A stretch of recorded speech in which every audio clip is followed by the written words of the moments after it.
বগুড়ায় অপরাধমূলক কর্মকাণ্ডে জড়িত স্বেচ্ছাসেবক দলের নেতা বহিষ্কৃত।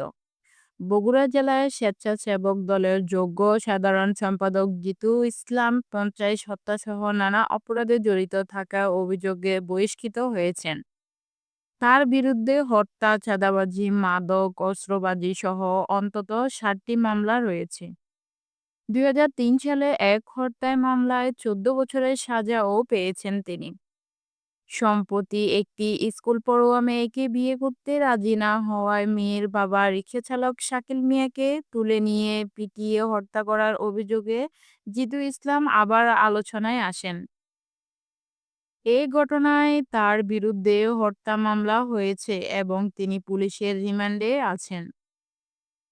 রিমান্ডে জিজ্ঞাসাবাদে তিনি হত্যাকাণ্ড ও চাঁদাবাজির দায় স্বীকার করেছেন। স্থানীয়রা জানায় জিতু ও জিতু বাহিনী নামে একটি ক্যাডার গ্রুপ গড়ে তোলে। বাড়ি নির্মাণ, ব্যবসা বা জমি কেনা সর্বক্ষেত্রেই তাকে চাঁদা দিতে হতো। ভয়ে অনেকেই মুখ খুলতে সাহস পান না।